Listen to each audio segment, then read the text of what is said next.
Assalamualaikum warahmatullahi wabarakatuh. Selamat datang pada aksi nyata modul 1.4 Budaya Positif Pendidikan Guru Penggerak. Berikut kami sampaikan sosialisasi budaya positif yang dilakukan di SMK Negeri 1 Tanjung Bumi Kabupaten Bangkalan.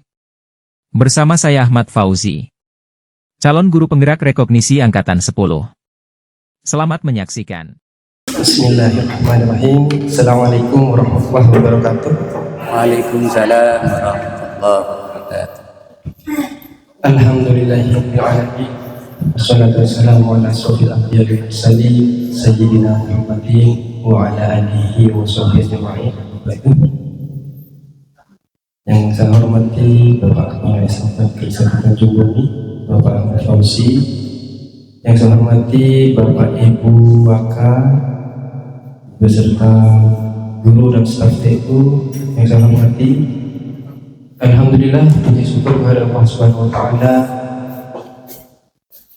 karena pada hari ini berkat hidayahnya pada hari ini kita bisa berkumpul untuk menghadiri acara sosialisasi budaya positif yang akan disampaikan oleh Bapak Ahmad Fauzi, dan mudah-mudahan acara hari ini bisa berjalan dengan lancar tanpa ada keberatan.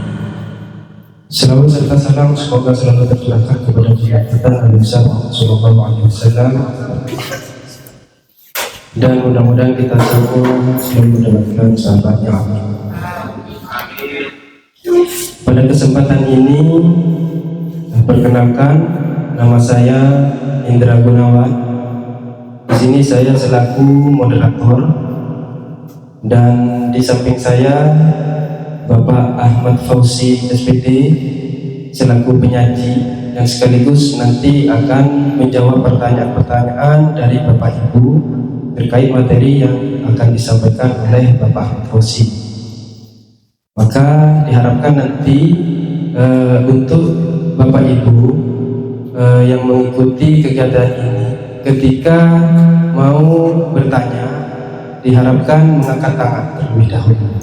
Dan nanti di akhir presentasi akan ada sesi tanya jawab, dan yang ingin bertanya silahkan angkat tangan seperti itu, dan nanti akan dijawab secara bergiliran.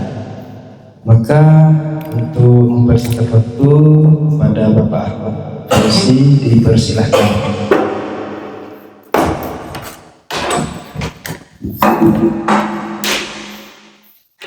Baik, Bapak Ibu, terima kasih Pak Indra. Assalamualaikum warahmatullahi wabarakatuh.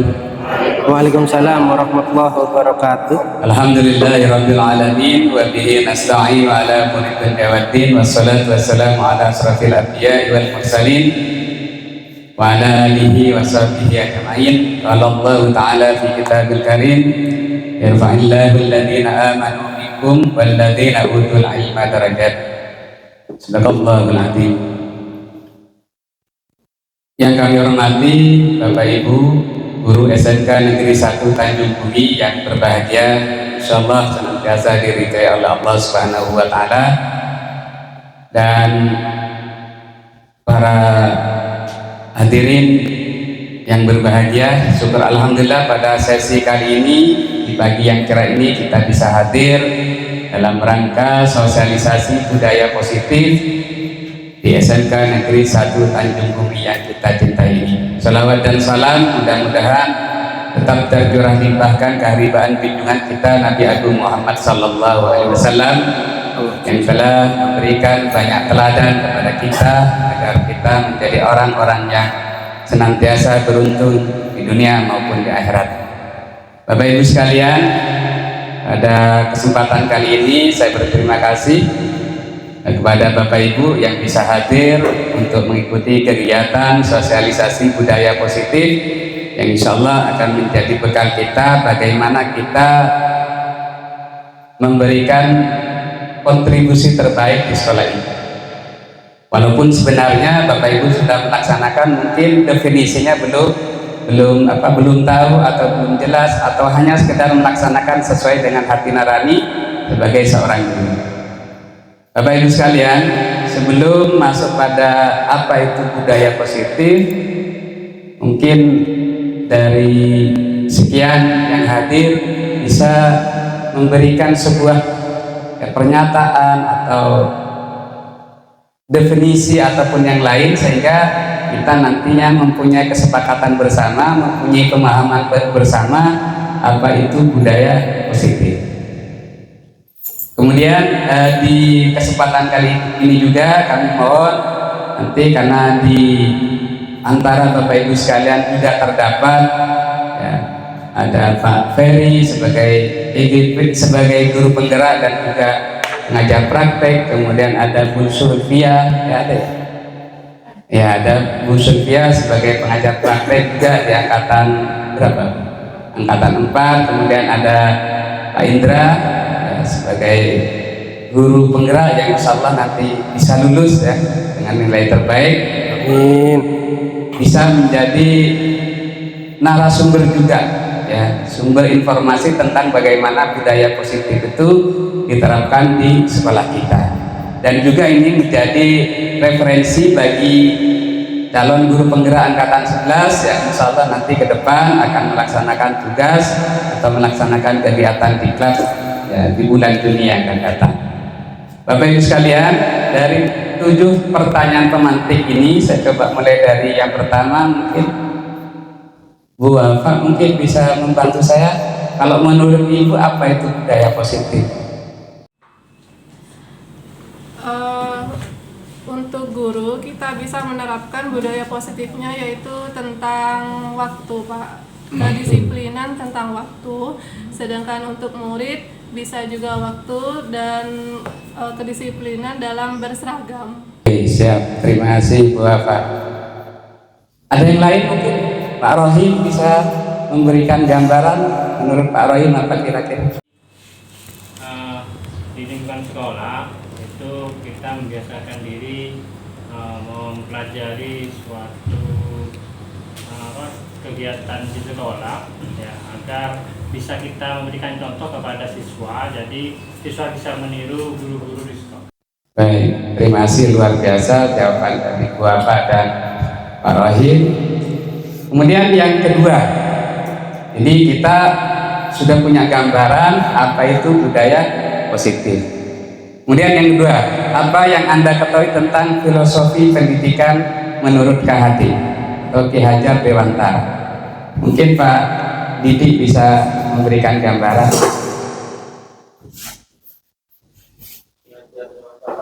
Ya, filosofis pendidikan menurut KHD. Oh, ini keliru ketik, ini pendidikan.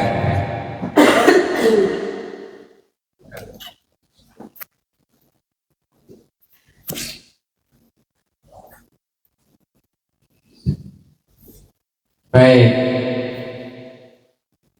Pas dulu Pak. Mungkin Pak Ferry ya, bisa dibantu. Ki Hajar Dewantara menurut saya adalah pendidikan yang menuntun, bukan yang menuntut. Jadi kita sebagai guru diharapkan menuntun siswa kita untuk nanti mewujudkan profil pelajar Pancasila. Itu dengan adanya kodrat alam dan kodrat zaman, maka siswa kita dituntun untuk menyesuaikan itu semua. Oke, siap. Terima kasih, luar biasa Pak Ferry. Baik, kita masuk yang ketiga, profil pelajar Pancasila yang sering kita ucapkan, tapi sebenarnya apa sih itu? Mungkin Bu Mainwahab bisa menggambarkan menurut Ibu apa kira-kira profil pelajar Pancasila?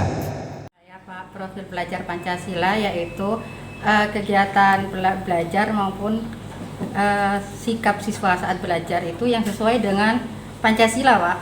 5 sila itu. Oke, siap, terima kasih.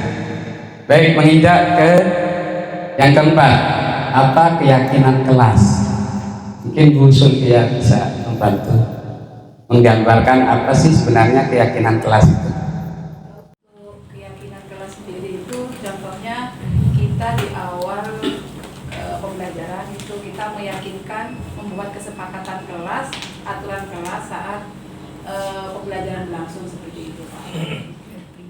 Oke, siap, terima kasih. Yang berikutnya, yang kelima, apa kebutuhan dasar manusia? Mungkin Pak Taufik bisa memberikan gambaran. menurut saya kebutuhan manusia itu bukan sekedar kebutuhan hidup, karena hidup itu sudah pasti ada yang mengatur, tapi bagaimana hidupnya itu dipastikan nyaman sesuai dengan kaidah-kaidah yang sudah ditetapkan oleh penciptanya. Artinya hidup aman, nyaman, tentram, itu yang diharapkan semua manusia, Pak. Demikian mungkin. Oke. Siap, terima kasih Pak Taufik. Oh ya, Pak Didi, monggo.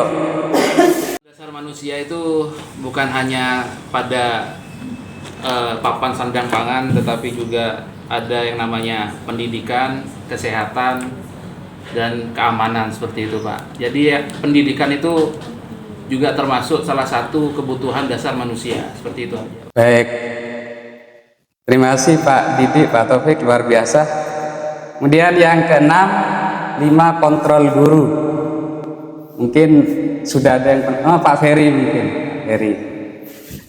Ini sekaligus guru BK, kontrol terhadap siswa bagaimana Pak? Versi Pak Ferry atau mungkin pemahaman Pak Ferry tentang 5 kontrol guru ini terhadap siswa. 5 kontrol guru Pak. Menurut saya kaitannya kontrol guru itu adalah suatu kita sebagai guru itu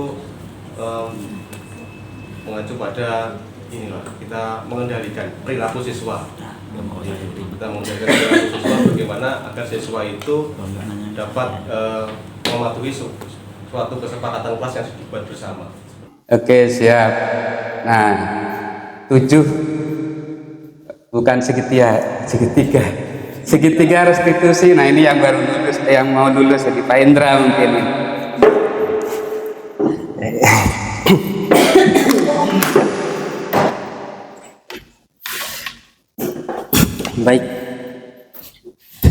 Baik, terima kasih terkait segitiga restitusi ini, di mana biasanya ini segitiga restitusi ini dilaksanakan ketika peserta didik melakukan kesalahan ataupun tidak mengindahkan aturan yang ada atau tidak mengindahkan kewajiban kelas. Jadi ketika ada anak yang bermasalah seperti itu, kita tidak bisa menghukum, tidak boleh menghukum, tapi kita harus melakukan segitiga restitusi dengan cara memanggil anak itu, membuat anak itu apa yang dilakukan itu salah, tapi itu kita lakukan komunikasi agar anak itu merasa kalau itu salah. Bukan kita yang menyalahkan, bukan guru yang menyalahkan, tapi komunikasi yang membuat anak itu merasa bersalah. Kemudian di saat itu juga guru merangsang peserta didik untuk mencari solusi terhadap masalah yang dilakukan itu. Misalnya ketika anak itu bolos, anak itu dibawa komunikasi kalau bolos itu tidak benar. Nah, itu salah. Harusnya seperti apa solusinya? Apa yang akan dilakukan anak itu untuk menyelesaikan permasalahan? Misalnya anak itu nanti akan membuat pernyataan, Pak, apa yang saya lakukan bolos itu salah dan saya akan memperbaikinya dan saya tidak akan mengulanginya lagi. Kalau misalnya nanti saya tetap mengulanginya lagi, saya siap menerima konsekuensi. Nah, seperti itu. Itu artinya bukan ada lagi hukuman, tapi segitiga restitusi yang muncul baik masalah ataupun solusi itu dari siswa itu sendiri. Terima kasih. Baik, terima kasih, luar biasa jawaban-jawaban dari Bapak Ibu sekalian. Mudah-mudahan paling tidak ada gambaran dari apa yang akan kita bicarakan di pagi hari ini. Baik, Bapak Ibu, kita lanjutkan. Nah, ini filosofi Ki-Hadar Dewantara, Bapak Ibu ya. Ada Ingarso Sungkelodo, Imatio Mengkarso, Tuturi Handaya. Ini adalah konsep dasar yang ditanamkan, yang mesti ditanamkan oleh diri kita kepada anak-anak didik kita. Hal-hal seperti ini sebenarnya di Finlandia itu sudah dilakukan Bapak Ibu, dan itu mirip, hampir sangat mirip dengan apa yang menjadi konsep dari Ki Hadar Dewantara. Finlandia itu adalah negara dengan pendidikan yang paling berkualitas, nomor 1 di dunia. Itu mengacu pada prinsip-prinsip filosofi pendidikan KHD.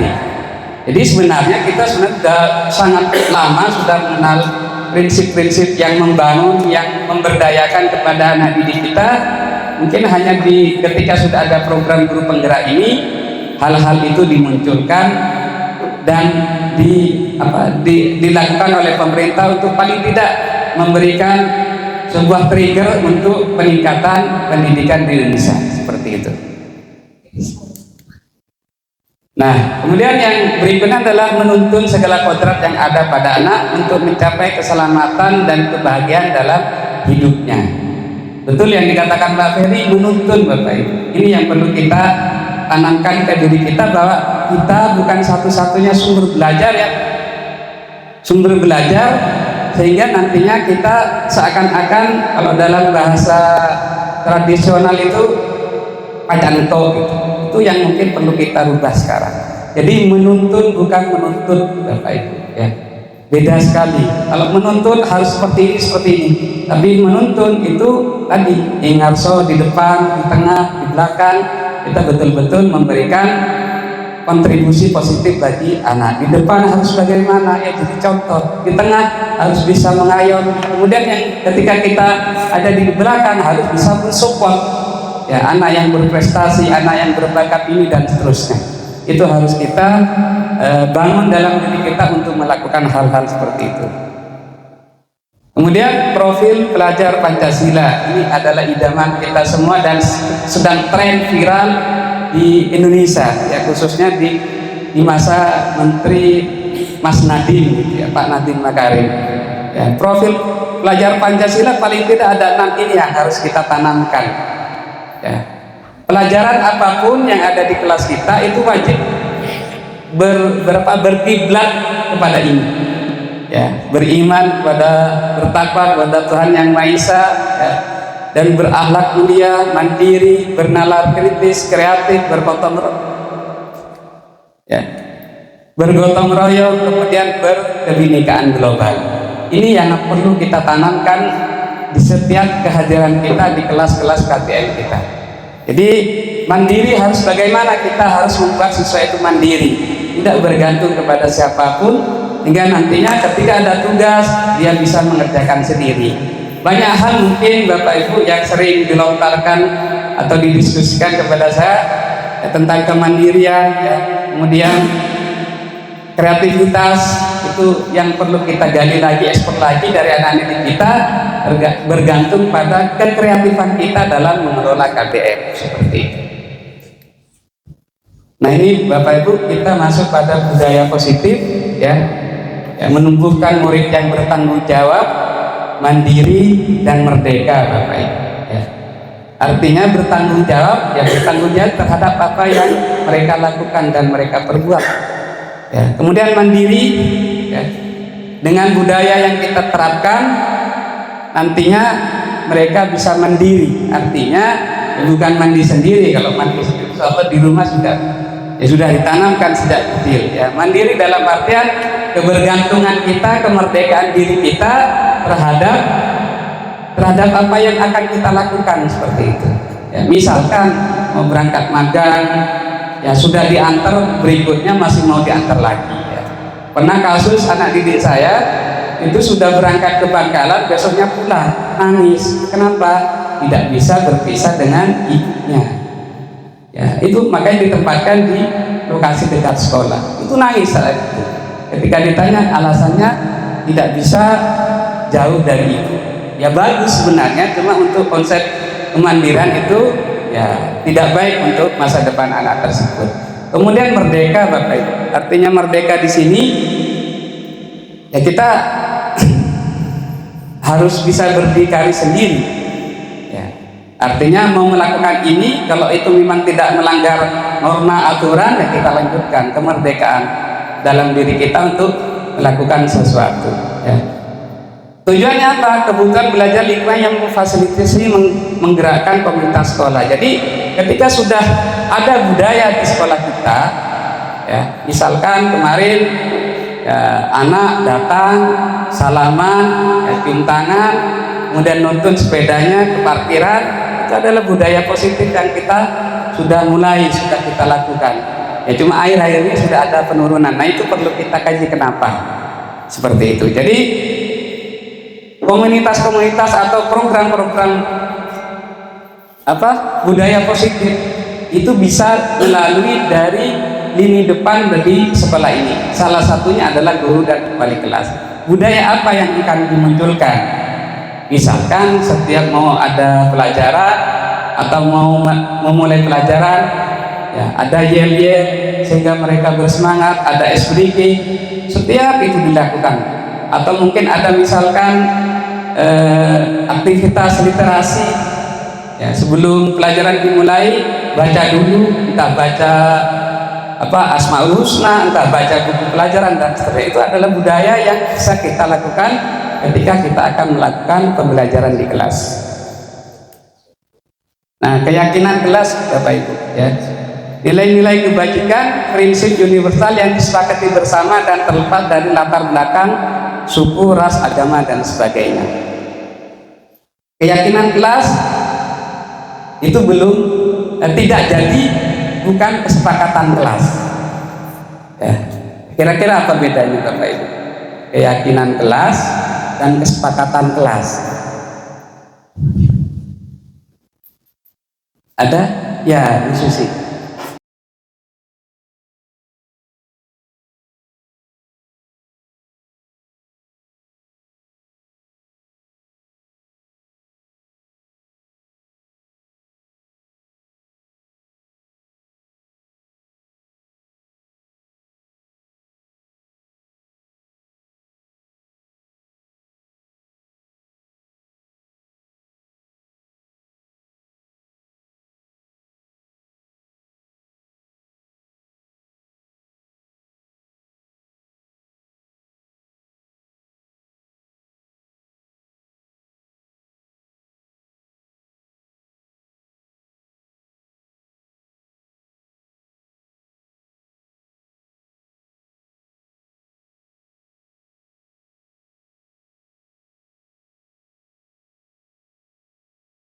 Oke, siap.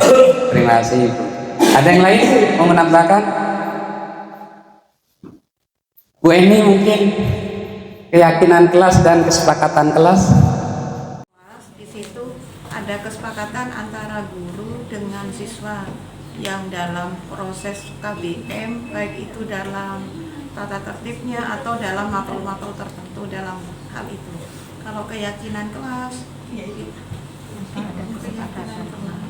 kalau keyakinan kelas mungkin keyakinan kelas itu adalah sesuatu yang menggambarkan bahwa hal yang akan dicapai dari kesepakatan kelas itu nanti menjadi kebenaran yang akan dilakukan bersama dalam kelas tersebut.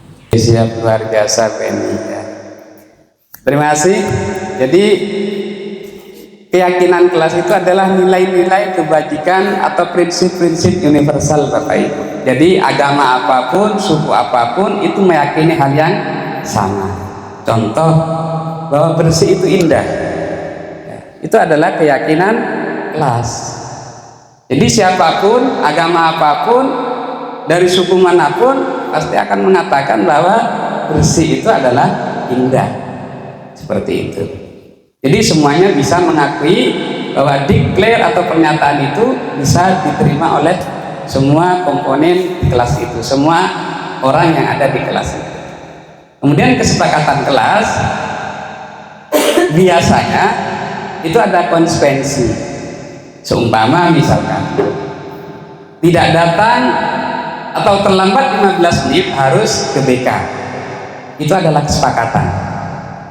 Dan itu tidak berlaku untuk kelas-kelas yang lain. Kalau misalkan saya atau guru mapel telat 15 menit, kamu harus ke BK. Itu adalah kesepakatan. Dan itu wajib didiskusikan dan disetujui oleh anggota kelas itu. Jadi kalau misalkan akuntansi memperlakukan itu, tidak berlaku untuk jurusan yang lain kalau memang itu tidak disampaikan atau didiskusikan dengan kelas tersebut. Jadi kesepakatan itu ada konsekuensi dari apa yang kita sepakati. Seumpama misalkan tugas mengumpulkan 3 hari sebelum ujian, dan itu ada konsekuensinya, nilainya nanti dipotong. Setuju anak-anak? Kalau setuju lanjutkan, kalau belum ada yang setuju tidak boleh dipaksakan. Seperti itu. Yang namanya sepakat harus antara guru dan siswa harus ada ikatan atau tali kesepakatan itu. Kalau tidak, nanti gurunya bisa akan disebut dengan guru otoriter. Jadi modelnya Bapak Ibu, pendidikan yang diharapkan sekarang tidak lagi seperti zaman dulu. Ya. Artinya zaman dulu itu, kalau dulu saya namanya Pak Nurul, Allahumma yarham, ya, itu kalau ngajar disediakan penggaris 1 meter. Pak Nurul dulu waktu itu guru gambar, salah garis hadiahnya penggaris seperti itu. Saya tidak bertemu hampir mungkin 30 tahun dengan beliau, tapi ketika saya antri di rumah sakit, di apotek, ada suara Pak Nurul itu. Ingat, karena langsung nyambung dengan penggaris yang ada di meja itu. Jadi sangat membekas seperti itu. Memang ada plus minusnya Bapak Ibu, tapi untuk zaman sekarang sudah tidak dianjurkan, bahkan dilarang untuk melakukan aktivitas KBM yang model seperti itu. Nah, Bapak Ibu sekalian, ini adalah kebutuhan dasar manusia. Ya. Ada kebutuhan untuk bertahan hidup, ya, cinta dan kasih sayang, kebebasan, kesenangan, dan kekuasaan. Kenapa ini ditampilkan dalam sosialisasi budaya positif pada kesempatan kali ini? Memang ini adalah kodrat manusia, butuhnya seperti ini, ya. Bertahan hidup, ya. Menitempeleng orek, ya, pasti akan merespon dengan, ya, kalau punya jurus langsung, ya, siap-siap, ya. Itu bertahan hidup, ya. Ketika lapar, untuk bertahan hidup bagaimana? Ya cari pekerjaan, cari rezeki, dan seterusnya. Ya, cinta dan kasih sayang ini adalah fitrah manusia, ya Bapak Ibu. Kebebasan dalam artian bebas memilih, seperti itu. Kalau misalkan anak didik kita mau memilih SMK, otomatis mereka sudah ada gambaran. Kalau setelah lulus SMK itu nanti akan bisa langsung kerja atau bisa buka usaha dan seterusnya. Itu adalah kebebasan dalam arti budaya positif seperti itu. Tapi kadang di masyarakat kita kebebasan anak itu kadang terbelenggu oleh keinginan orang tua. Ya. Kamu harus masuk SMK, harus masuk SMA dan seterusnya. Kadang itu ada doktrin dari di sini. Ada doktrin seperti itu, bahkan ya otoritas orang tua sebenarnya. Ya, seperti itu. Jadi kebebasan dalam artian memilih itu kadang banyak di masyarakat kita itu masih terbelenggu oleh keinginan atau rambu-rambu yang ditetapkan oleh orang tua. Kemudian kesenangan, hobi dan seterusnya. Jadi anak didik kita pasti punya hobi, ya. Dan hobi paling banyak sekarang itu adalah game online seperti itu. Atau game, ya. Makanya kita harus bisa jeli melihat itu bagaimana kodrat zamannya itu, ya. Zamannya sudah seperti itu, kita harus jeli dengan menggunakan teknologi yang ada sekarang untuk dimanfaatkan agar kesenangan itu bisa tersalurkan dalam kegiatan KBM. Nah, bagaimana caranya? Kita harus upgrade diri Bapak Ibu. Ya, mungkin pakai kuisis, pakai ya woodball ataupun game-game yang lain yang bisa membuat anak lebih tertarik dan semangat lagi untuk belajar. Pada saat observasi, beberapa orang guru sudah melaksanakan itu pakai game, dan anak-anak saya lihat antusias sekali, ya. Ketika ditawarkan sebuah game permainan tentang materi yang diajarkan, anak-anak antusias.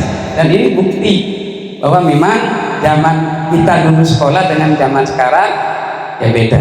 Jadi kita harus menyesuaikan kesenangan anak seperti apa. Tentunya ya kita harus punya filter seperti itu. Filter di sini ya rambu-rambu agama, rambu-rambu adat istiadat dan seterusnya. Kemudian yang kelima adalah kekuasaan. Ya. Pasti manusia itu punya itu, ya, ingin itu, ya, kuasa terhadap dirinya minimal. Ya, saya mau beli ini beli itu, kuasa terhadap dirinya. Dan juga kadang bisa ke anak-anak kita, entah anak yang di rumah maupun yang ada di sekolah. Ya. Kekuasaan jadi seorang guru, seorang kepala sekolah, seorang kacab itu levelnya semakin bertingkat dan itu akan mengekang orang yang di bawahnya. Dan itu kita harus pandu agar kekuasaan yang kita miliki itu betul-betul mempunyai dampak positif terhadap perbaikan yang akan kita lakukan dimanapun, kapanpun kita berada. Ya, komitmen itu harus kita pegang, Bapak Ibu.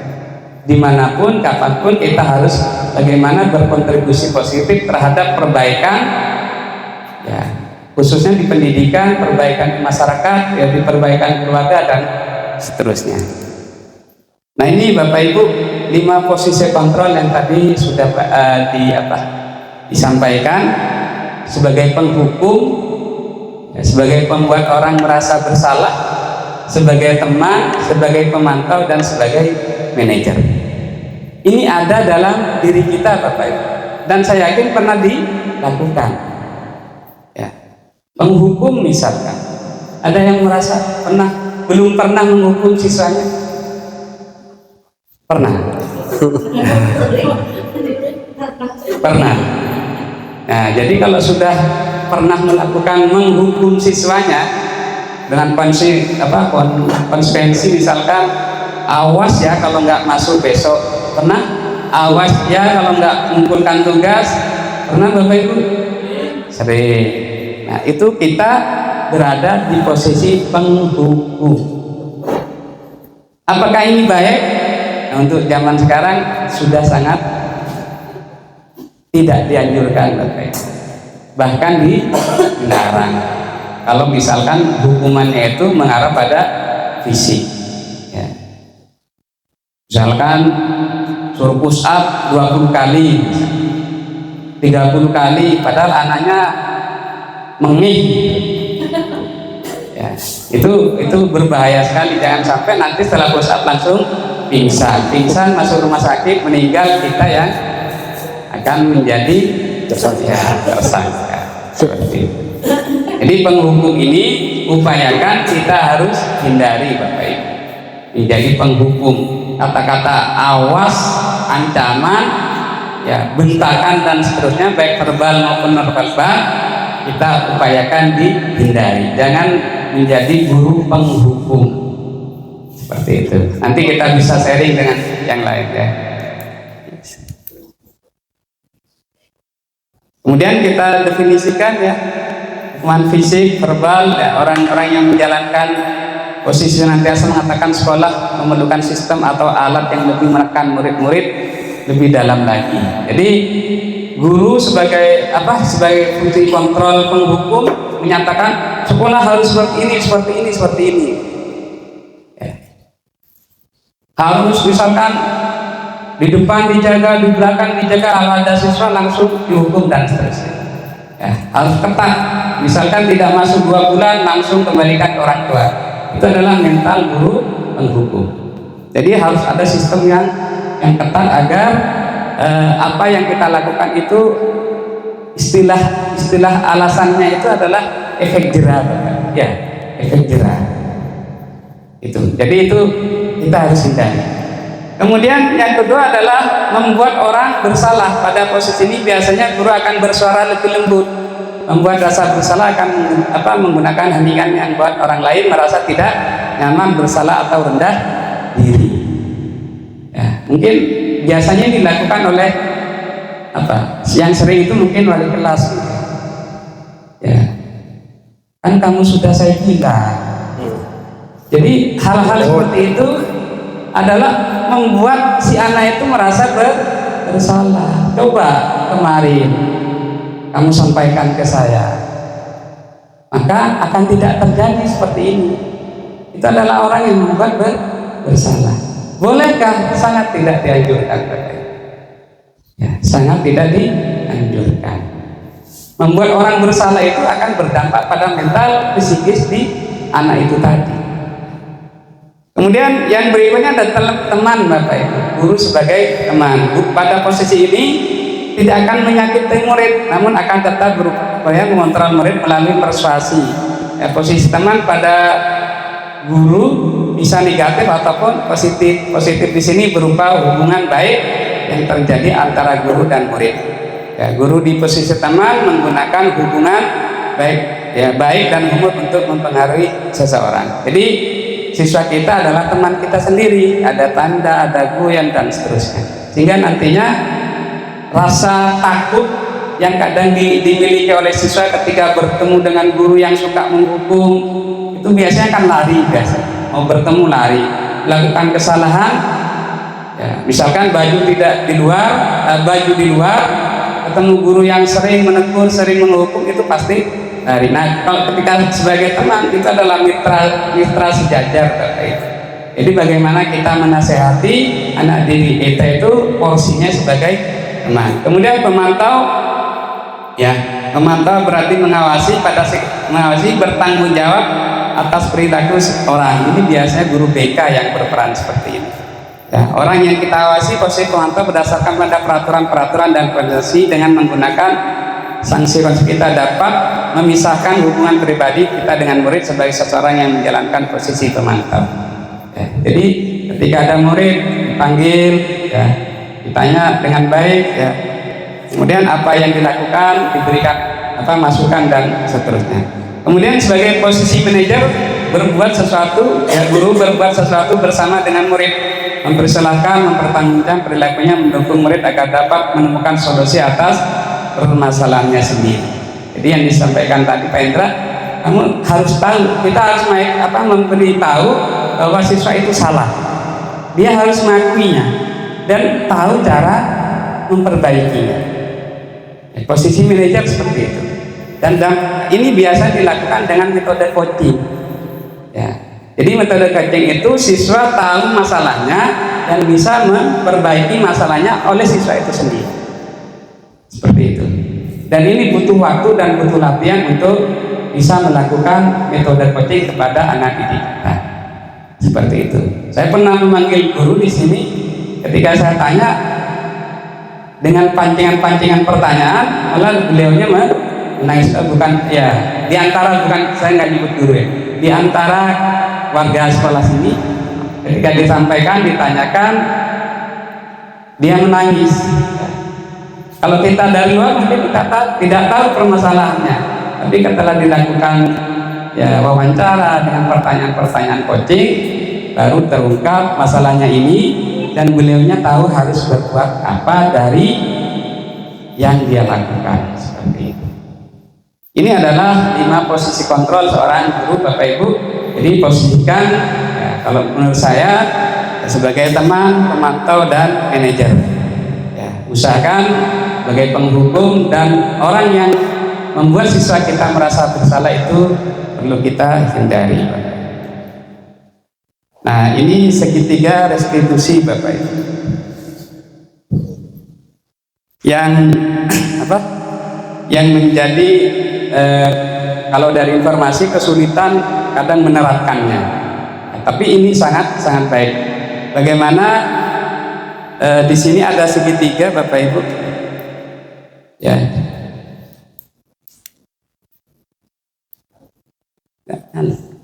Kalau pelayan nggak bisa.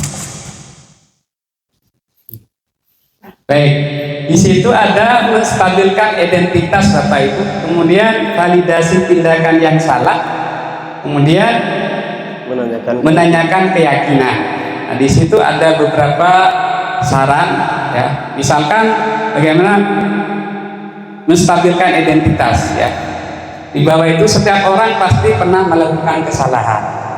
Jadi ketika kita bertemu dengan siswa yang bermasalah, kita sampaikan bahwa setiap orang itu pasti berbuat keliru, ya. Jadi stabilkan dulu emosinya, ya. Kemudian kamu bukan satu-satunya orang yang pernah melakukan ini, ya. Kamu bukan satu-satunya yang pernah melakukan hal ini. Kalau kita tumbuhkan, kita stabilkan, maka akan muncul kesadaran dari anak didik kita, ya. Kemudian di sisi kanannya validasi tindakan yang salah, ya. Adakah orang yang telah efektif untuk mendapatkan apa yang kamu butuhkan? Jadi teladan, kita ekspor lagi, anak itu melihat, misalkan melihat orang yang dihormati, disegani, mungkin kakaknya, mungkin orang tuanya, mungkin kiainya, kalau di Madura, ya. Kemudian kamu tentu punya alasan mengapa melakukan itu, ya. Coba tanyakan alasannya kenapa. Jadi ketika kita memvalidasi tindakan yang salah itu, kita eksplor anak itu memahami kesalahannya itu. Jangan sampai kita langsung vonis. Itu tidak berlaku untuk saat ini. Jadi misalkan mencuri Bapak Ibu, kita harus tanya kenapa mencuri, untuk bisa beli apa. Kita harus pintar-pintar menggali itu. Jangan sampai mencuri, ya kayak kalau di film itu ya ada sebuah film mencuri untuk karena anaknya nangis terus lapar, dan itu banyak terjadi di negeri ini seperti itu. Jadi kita gali, eksplor anak didik kita, kenapa kamu melakukan hal itu, ya, itu agar kita memvalidasi kesalahan itu siapa. Ya bisa jadi apa yang kita prasangkakan itu tidak sesuai dengan yang mereka alami. Ya, saya pernah ngobrol dengan anak TKJ itu, ternyata mereka terlambat gara-gara bekerja dari jam 5 sampai jam 5 pagi.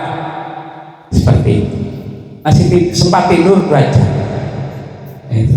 Jadi kalau kita ketika melihat terlambatnya bisa langsung vonis. Ya. Tapi ketika ada di balik itu apa, kita akan sadar. Seperti itu. Dan akan melakukan tindakan yang lebih bijaksana lagi. Kemudian menanyakan keyakinan, ya. Prinsip-prinsip keyakinan orang sukses harus bagaimana, itu juga sebuah keyakinan, ya. Sukses itu harus disiplin, itu harus dipahami oleh anak, ya. Tidak mungkin seperti apa, seperti anekdot yang sering kita dengar, ya, masa muda foya-foya, kalau sudah tua kaya raya, kalau mati masuk surga. Ya tidak bisa seperti itu. Ya. Kemudian kamu ingin menjadi orang seperti apa contohnya? Ya kita apa? Angankan anak itu harus bagaimana ke depannya. Mau jadi seperti apa? Mau jadi kebanggaan orang tua, kebanggaan sekolah, atau jadi pecundang di masyarakat seperti itu. Nah, dari sekian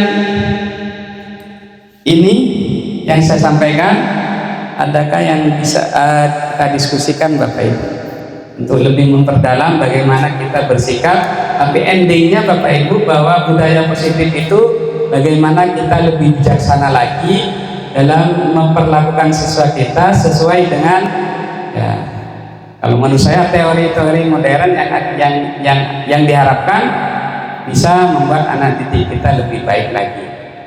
Ya, kalau kita berpikir berdasarkan aset Bapak Ibu ABT, ya aset based thinking, ya insya Allah kita akan optimis terus. Apapun yang terjadi di sekolah kita ini, kita akan optimis terus. Tapi kalau kita tidak berpikir aset based thinking, artinya berdasarkan apa yang ada di sekolah kita, maka yang kita dengar adalah keluhan, sarananya kurang, ya. Kemudian bangunnya nggak ada, bukunya tidak ada, sarananya tidak ada, itu yang akan kita dengar. Tapi ketika kita berdasarkan aset yang ada dengan keunikan dari siswa-siswi kita, insya Allah kita akan berpikir optimis dan selalu kreatif dan berkolaborasi dengan teman-teman, ya, guru-guru yang mempunyai komitmen yang baik untuk pengembangan sekolah yang kita cintai. Seperti itu. Jadi kalau ada hal yang mau didiskusikan, silakan Bapak.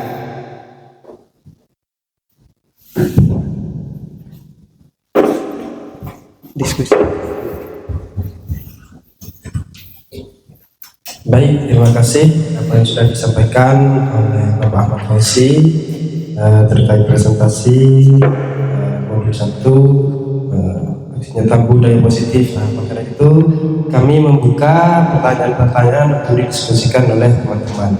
Mungkin untuk meningkatkan pemahaman terkait budaya positif sehingga nantinya bisa dilaksanakan di sekolah. Kalau misalnya yang sudah meyakini atau sudah tahu terkait budaya positif itu yang ikut guru penggerak, maka teman-teman yang lain pun nanti bisa lebih paham lagi dan sudah siap seperti itu. Nah, dan ini memang budaya positif memang harus kita lakukan di sekolah agar sekolah itu mencerminkan sesuatu hal yang baik itu siswa ataupun guru, sehingga nantinya warga sekolah itu mempunyai sistem ataupun budaya positif yang dapat dilakukan ataupun diimplementasikan setiap harinya, seperti itu. Mungkin dari ibu-ibu atau bapak-bapak atau apa yang selama ini yang dirasakan, apakah itu sudah masuk budaya positif atau tidak, atau seperti itu. Mungkin ada yang mau bersuara, curhat, ya apa ya, gak apa-apa. Kita buka. Bu Susi ya. Ya, dipersilahkan Bu Susi. Terima kasih. Mungkin saya awali dari curhat dulu problemnya. Saya itu mempunyai anak-anak yang sangat super spesial. Salah satunya itu saya sebutkan mereknya saja, yang namanya Abdul Aziz. Nah, anak ini sudah dari 1 tahun yang lalu itu sudah saya dekati, yang seperti yang tadi dijelaskan oleh Bapak, untuk melakukan budaya positif.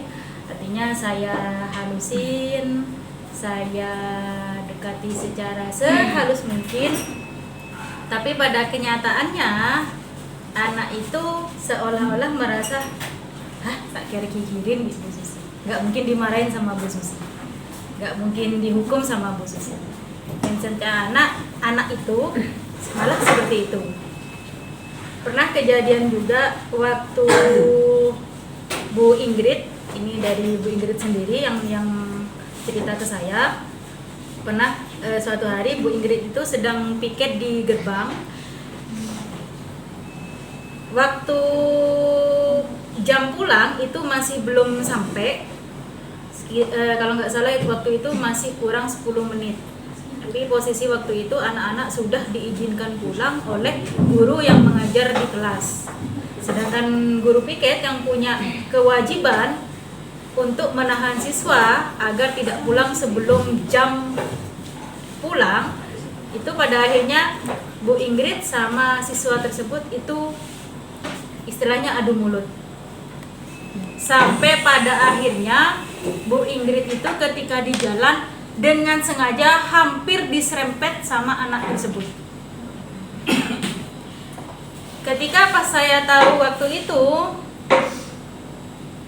saya karena anak itu sudah saya halusin, sudah saya ajak ngomong berdua, sudah saya ajak ngobrol bersama sekaligus wali muridnya, bersama guru BK juga, sudah semuanya. Ternyata malah kejadian seperti itu, yang artinya anak tersebut malah semakin menjadi. Dan otomatis waktu itu dengan berat hati saya harus menghukum anak tersebut dengan dijemur, dan dijemurnya juga bersama dengan saya, yang artinya diajak ngobrol di bawah terik matahari dengan saya waktu itu. Nah, pertanyaan saya, setelah apa yang saya sudah lakukan, harus bagaimana lagi saya sebagai wali kelas untuk mengatasi anak yang super seperti itu? Begitu. Terima kasih. Baik, terima kasih atas keluh kesah Ibu Susi. Apa yang disampaikan ini luar biasa sekali, dan mari kita dengarkan langsung apa yang bisa dilakukan terhadap ataupun penanggulangan masalah yang seperti itu. Pada Bupati, silakan. Baik, terima kasih Bu Susi atas curhatannya, dan kaitannya dengan budaya positif, ya, disiplin positif, tentunya kita harus melakukan terobosan, Ibu ya. Salah satunya adalah bahwa Ibu di sini tidak sendiri, ya, ada BK, ada para waka, kemudian ada kepala sekolah. Seperti itu. Saya baru tahu kalau anak itu mau nyerempet Bu Ingrid. Nah, berarti kan ada miskomunikasi dari level wali kelas ke kepala sekolah. Ini nanti diharapkan Bapak Ibu seperti kata itu ringan di dinding, berat dipikul. Artinya kalau ada hal-hal sesuatu kita harus kolaborasi seperti itu. Kalau mungkin dengan apa yang dilakukan Bu Susi belum mempan, mungkin ketika berdua dengan BK. Tidak mempan lagi mungkin bertiga dengan wakil. Tidak mempan lagi dengan kepala sekolah. Tidak mempan lagi, ya kita balikan ke orang tua. Seperti itu. Jadi hal-hal seperti itu perlu kita laksanakan, dan itu melalui proses. Seumpama nanti ibu itu tidak naik kelas misalkan, dan kebetulan orang tuanya pintar pengalaman, kita bisa dituntut. Ya, kenapa orang tuanya nggak tahu? Apakah sudah tahu kepala sekolahnya terhadap kejadian ini? Nah, itu yang perlu kita biasakan untuk koordinasi dan kolaborasi. Saya yakin kalau kita bersama-sama, ya kalau prematur itu apa ya, masalah menipikir yang banyak, insya Allah lebih mudah. Mungkin kita support sebagai wali kelas mikirin anak yang begitu ya super katanya, super spesial kalau bahasa itu. Tapi kalau di ya fully pasti ada orang yang manti Bapak Ibu, manti panutan. Mungkin guru BK-nya, mungkin wakanya. Ya. Mungkin kalau Pak Indra terlibat, nah, minimal dari 100 turun jadi 70 seperti itu. Apalagi kalau dibawa ke ruang saya Bapak Ibu. Ya, yang bawa ke ruang saya itu Pak Ferry, Ivon, ya, dan tidak kembali lagi, berarti selesai itu masalahnya. Ya kalau kembali lagi kan belum. Ya. Jadi saya yakin ketika ya dikondisikan mungkin berdua, bertiga dengan BK di ruangan yang tertutup, insya Allah ada ya mental yang tadinya pemberani bisa down. Ya. Apalagi dibiarkan duduk di situ, ya kayak model polisi seperti itu. Ya tersangkanya disuruh duduk aja. Itu udah berpikirnya berpuluh-puluh kali ya lipat untuk kenapa nggak dipanggil, kenapa dibiarkan, itu pasti akan muncul. Jadi mungkin strategi-strategi itu yang bisa kita lakukan agar si anak tadi memang ada perubahan ya, karena sekolah pendidikan itu memang merubah mindset gitu, ya. Untuk membuat mereka pintar ya nonsen, tidak semua bisa. Satu kelas pintar semua nggak bisa. Karena yang namanya kelas itu orang berkumpul itu normal. Ada yang pintar, ada yang bodoh, ada yang setengah pintar, setengah bodoh, dan seterusnya. Dan juga di kelas itu ya tidak semuanya nakal. Ada yang nakal, ada yang rajin, itu ada normal. Ya, kelas normal. Kalau dalam bahasa penelitiannya Bu Nasuha itu harus normal datanya. Ya, kalau tidak normal ya ada perlakuan khusus seperti itu. Jadi disarankan nanti dari wali kelas berkolaborasi dengan ya BK, wakil, atau dengan saya, ya. Atau bisa nanti dengan cabang dinas kalau kita saya tidak bisa, atau diserahkan kalau di SMK 1 Grati itu SMK berkolaborasi dengan pesantren ya, dengan pesantren. Nah, di sini saya belum ada di Bangkalan itu kolaborasi dengan pesantren yang ada yang besar itu dari SMK itu. Jadi ketika anak itu betul-betul tidak bisa dikelola atau diperbaiki oleh sekolah, itu diserahkan ke pesantren untuk dibina dan ya dirubah karakter. Mungkin itu Bu Susi, nanti silakan kolaborasi dengan saya untuk memberikan pelayanan terbaik untuk anak didik kita, karena anak didik kita itu banyak sekali mempunyai keunikan dan potensi, sehingga nantinya kita bisa membenahi apa yang sudah terjadi itu untuk lebih baik lagi. Terima kasih. Baik, terima kasih. Apa yang disampaikan ini sudah cukup jelas Ibu Susi, apa yang disampaikan Bapak ya, karena memang saya tahu sendiri terhadap karakter anak itu memang kalau bisa dibilang berkebutuhan khusus dalam artian perhatian khusus, karena memang di rumahnya juga seperti itu, karena di lingkungan rumahnya juga seperti itu. Kebetulan anak itu satu kampung dengan saya. Biasanya kalau anak-anak yang lain itu mau saya didik, mau saya ajak kumpul bareng, cuman yang satu itu nggak mau. Sampai saya bilang kepada sepupunya yang selalu saya didik, yang gabung dengan grup kami, gimana sepupunya? Nggak tahu Pak, kalau yang itu memang beda, nggak mau kumpul sama sini kan. Makanya walaupun anak satu kampung, tidak bisa saya didik karena tidak mau diajak gabung. Jadi kalau di rumah itu kebetulan saya diangkat ketua suku, jadi kebetulan di situ ada grupnya ataupun markas. Di situ saya ajak baik anak yang SMP ataupun SMA diajak di situ. Tapi kita didik dalam artian kita ajak hal-hal yang positif. Jadi semua anak-anak yang di dusun saya khususnya bisa terkontrol. Nah, cuman yang satu ini yang memang tidak bisa dikontrol karena memang mainnya tidak mau kabur. Salah satu contoh itu waktu itu ada siswa SMA yang anak didik saya, kebetulan orang tua yang ada, jadi yang bertanggung jawab saya yang hadir ketika dipanggil ke SMA. Nah, jadi seperti itu. Kalau yang Abdul Aziz ini memang nggak mau kumpul di satu tim ini, makanya itu sedikit susah untuk memberikan nasihat ataupun masukan. Biasanya saya itu memberikan nasihat bukan dari saya saja, tapi juga dari teman-teman di rumah yang senior-senior itu yang membimbing anak-anak itu. Mungkin itu memang butuh perhatian khusus seperti itu. Terima kasih. Mungkin ada lagi terkait budaya positif ini. Memang saya kira banyak ditemukan. Atau mungkin dari gurunya. Kalau tadi itu dari siswa, mungkin dari gurunya juga bisa seperti itu, ya. Ataupun dari keluh kesah guru atau seperti apa. Karena biasanya misalnya di depan itu harus 5S, senyum, salam, sopan, santun, sapa, apakah itu kurang atau belum, seperti itu.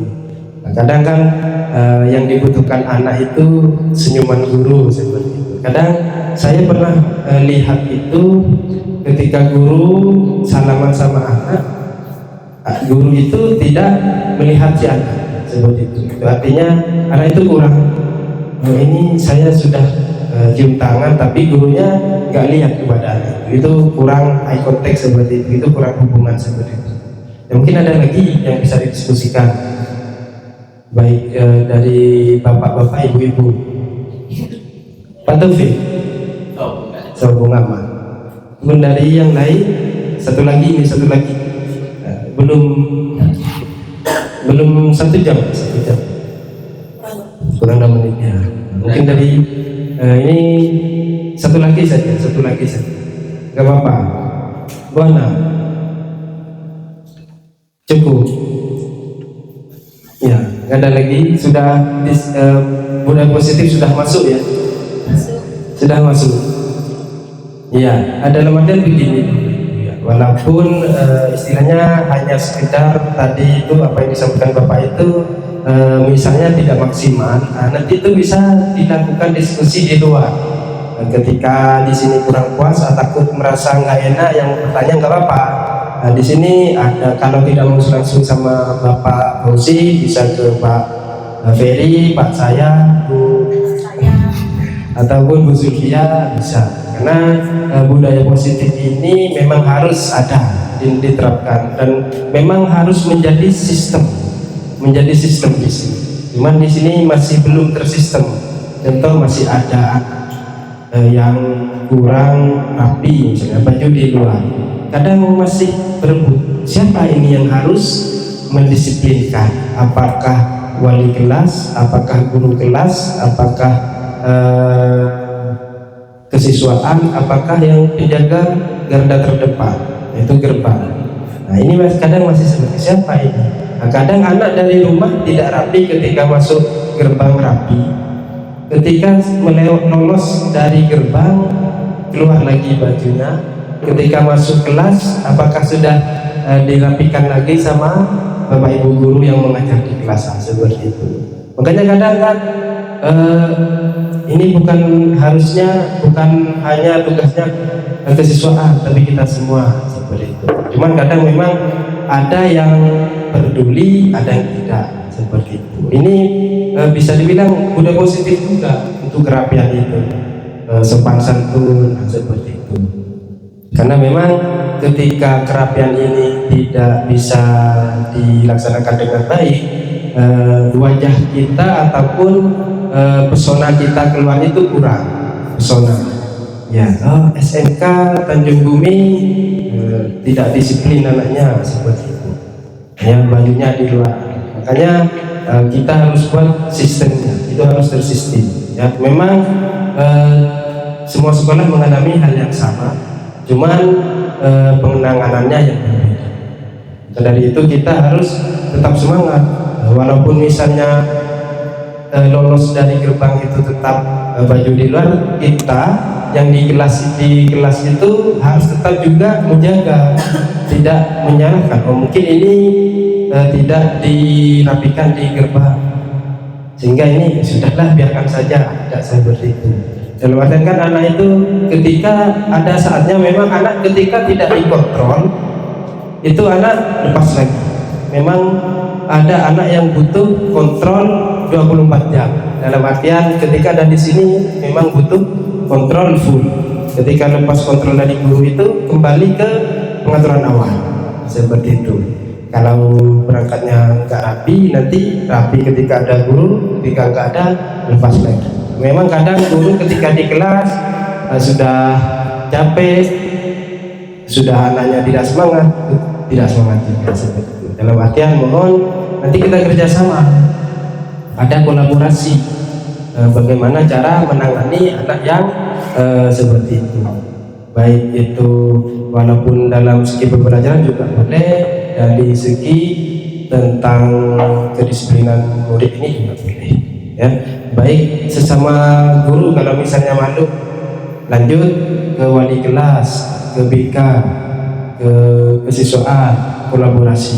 Karena memang seperti yang Bapak bilang itu, kalau kita ataupun permasalahan itu dipikirkan bersama itu akan lebih ringan seperti itu. Dan mungkin kalau misalnya ada hal-hal yang sangat darurat ataupun berat, kayak tadi yang sampai nyerempet itu harus diflorkan, harus disampaikan baik kepada wali kelas, karena wali kelasnya sendiri, ke kesiswaan ataupun ke 4 waka, dan nanti bisa dinaikkan ke Bapak Fauzi atau selaku kepala sekolah. Mungkin seandainya juga saya tahu waktu itu, saya juga bisa bertindak, karena saya sering bertemu dengan orang tuanya, satu tongkrongan juga seperti itu. Maka dari itu mari di budaya positif ini kita laksanakan di sekolah seperti itu. Dan memang ini adalah salah satu kunci juga untuk menerima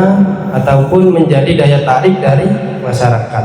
Ketika kita sudah mempunyai ataupun sudah tersistem budaya positifnya, insya Allah warga ataupun masyarakat luar itu akan melihat baik kepada sekolah ini dan mau untuk masuk ke sekolah ini seperti itu. Dan apalagi ini sudah mendekati PPDB seperti itu. Makanya bagaimana caranya anak itu harus dijadikan sangat disiplin dan juga ibu gurunya seperti itu. Ya sama, karena kan tadi ingarso sutulodo, ketika kita ada di depan kita menjadi teladan. Nah itu yang harus kita pegang filosofis Ki Hajar Dewantara itu, ingarso sutulodo ing magyo magyo karso tuguri handayani. Dan itu memang harus kita pegang ya. Kita memang harus jadi teladan, ya. Apapun yang terjadi kita harus menjadi teladan yang baik kepada murid kita seperti itu. Sudah cukup ya, karena waktunya sudah habis. Terima kasih kami sampaikan kepada ini tambahan sedikit dari Bapak. Baik, terima kasih Bapak Ibu. Jadi nanti saya pernah melakukan praktek baik di sekolah sebelumnya, dan saya kira Bapak Ibu juga sudah banyak yang melaksanakan ini program kegiatan Sasisaka, satu siswa satu karya.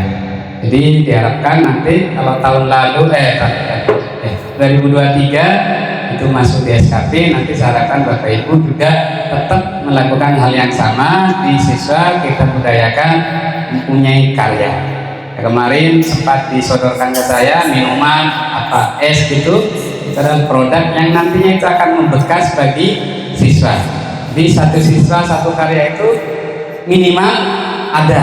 Ya, bahkan setiap kesempatan di rapat MKKS kalau mau mengadakan pameran itu sering ditanya produk SMK Negeri 1 Tanjung ini apa. Ya, jadi itu yang mungkin perlu kita pikirkan bersama. Ada produk ciri khas, ya, bisa batik, ya, dan itu harus continue Bapak Ibu. Artinya continue, ketika ada pameran diminta tahun berapa diminta harus siap seperti itu. Kemarin bahkan disuruh siswanya praktek di IKM itu untuk membuat batik, tapi karena ya cukup berat dari sisi mobilisasinya, maka saya pending dan kayaknya diserahkan ke SMA. Jadi nanti ke depan kita pikirkan produk apa ya dari setiap mapel atau dari DWP mungkin bisa membuat sebuah produk yang kontinu agar itu menjadi ciri khas dari SMK Negeri 1 Tanjung Bumi. Mari kita awali dengan program Sasi Saka, satu siswa satu karya. Mungkin itu Bapak Ibu yang dapat saya sampaikan. Saya ucapkan banyak terima kasih. Dan nantinya insya Allah ini akan terulang lagi dengan TGP yang baru, ya, terulang. Jadi mohon partisipasinya, walaupun materinya sama, tapi itu akan menguatkan kita. Kalau istilahnya bertubi-tubi kita dengar, kita pahami, insya Allah akan menjadi karakter kita untuk melakukan hal-hal yang berbudaya positif. Walaupun sebenarnya budaya itu dari keilmuan Bapak Ibu, ya. Jadi mungkin orang yang tahu berilmu itu akan mempunyai budaya yang baik, tapi berbeda dengan akhlak. Lebih tinggi mana Bapak Ibu? Berakhlak, berbudaya? Ya, lebih tinggi berakhlak. Karena akhlak itu lahir dari ibadah kita. Jadi orang Singapura yang begitu berbudaya, antrinya berbudaya dan seterusnya, tapi mereka di sana banyak kasino, banyak perjudian. Itu karena bukan lahir dari ibadah, tapi lahir dari ilmu pengetahuan. Itu saja, kurang lebihnya mohon maaf. Nanti Bapak Ibu yang ikut hari ini ya, ada sertifikat khusus ya untuk bisa dijadikan ya, bahan upload di PNM, yakni dari komunitas sahabat guru Bapak Ibu. Insya Allah minggu depan saya bagikan khusus yang hadir di hari ini. Terima kasih, saya kembalikan ke moderator. Kurang lebihnya mohon maaf. Ihdinas siratal mustaqim. Wassalamualaikum warahmatullahi wabarakatuh. Waalaikumsalam warahmatullahi wabarakatuh. Luar biasa. Kita kasih close dulu kepada Bapak. Baik, terima kasih kepada Bapak Ibu yang sudah hadir, khususnya dari saya selaku moderator. Mohon maaf yang sebesar-besarnya apabila ada yang kurang karena nggak ada minumnya ya. Ya, sudah mustaqim. Wassalamualaikum warahmatullahi wabarakatuh.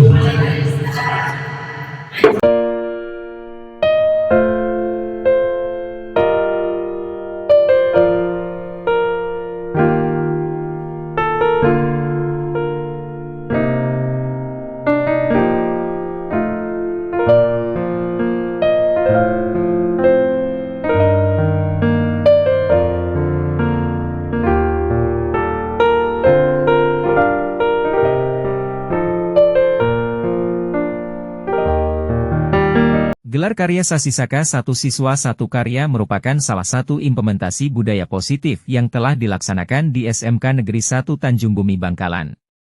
Saksikan video berikut ini. Selamat menyaksikan.